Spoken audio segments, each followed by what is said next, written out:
जूनागढ़ में ट्रैफिक की समस्या लगातार बढ़ती जा रही है, जिसके मद्देनजर एक विशेष बैठक का आयोजन करवाया गया था। दरअसल बढ़ती जा रही ट्रैफिक की समस्या जूनागढ़ की जनता के लिए परेशानियों का सबब बन रही है।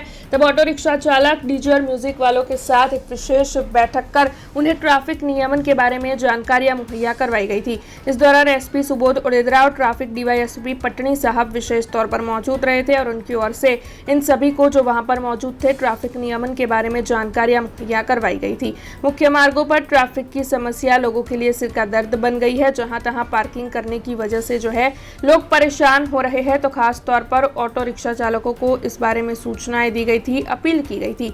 इसी के साथ विशेष सूचनाएं देते हुए ट्रैफिक नियमन सही तरीके से करने के लिए ट्रैफिक नियमों का सख्ती से पालन करने का अनुरोध भी इस दौरान वहां पर मौजूद सभी से किया गया था। तब आपको बता दें कि 150 से 200 जितने ऑटो रिक्शा चालक और डीजे म्यूजिक वाले इस बैठक में मौजूद रहे थे। इसके साथ साथ ट्रैफिक सिग्नल शुरू करने को लेकर भी इस दौरान जो है ज्यादा जानकारी मुहैया करवाई गई थी।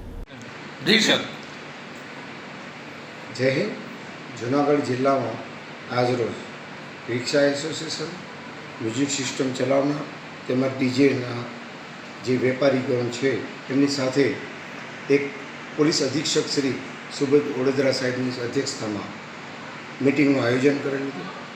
अंदाजित 150 જેટલા સંખ્યામાં જૂનાગઢના રહીશીઓ હાજર રહેલા હતા। તેમાં જે ટ્રાફિક નિયમન કરવા બાબતમાં જે પોતે રિક્ષા એસોસિએશનનો નંબર પ્લેટ તેમજ પાર્કિંગ સુવ્યવસ્થિત કરવા માટેની સૂચનાઓ આપવામાં આવી અને પ્રજાને નડતરરૂપ ન થાય તેમજ રિક્ષા જે બહારથી આવે છે જે ગેરકાયદેસર રીતે લાઇસન્સ ધરાવતા નથી અથવા તો તેમની નંબર પ્લેટમાં ખામી હોય છે અથવા તો ગમે ત્યાં પાર્કિંગ કરે છે, જેના કારણે જૂનાગઢના રિક્ષા ડ્રાઈવરોની કમ્પ્લેઇન્ટ હોય, જેથી આવનાર દિવસોમાં અમે સખત પગલાં લેવાના છીએ અને ડ્રાઈવનું આયોજન કરવાના છીએ।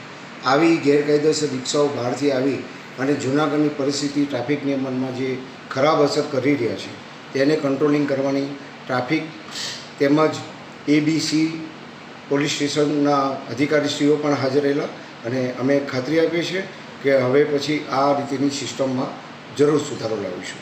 ચોક્કસ તેમને જે રજૂઆત હતી રિક્ષા ડ્રાઈવર તરફથી કે એમની જે મળેલી વસ્તુઓ છે રિક્ષામાં જે નેત્રમ શાખા તરફથી પ્રજાની વસ્તુ જે પરત આપેલી હતી તેની પણ અમારા એસપી સાહેબે સરાહના કરી છે અને અમે તમામ એવા રિક્ષા ડ્રાઈવરોનું સરસ અને તેમને અભિનંદન આપીએ છીએ કે એવી સરસ કામગીરી કરવા બદલ અમે આભારી છીએ। અને અમે પણ 13 તુચકો અર્પણમાં આવા જે રહીશીઓના જે મિલકત છે, પ્રોપર્ટી છે, અગત્યના કિંમતી દાગીના, રૂપિયા એ પણ અમે પરત આપીએ છીએ, મોબાઈલ જેવી વસ્તુ, લેપટોપ જેવી વસ્તુ, જેના કારણે હાલમાં જ નેત્રમ શાખાને 19માં એવોર્ડ મળેલો છે। हमसे जुड़े रहने के लिए हमारे YouTube चैनल को सब्सक्राइब करें और नई वीडियो की नोटिफिकेशन के लिए बेल आइकॉन को दबाएं।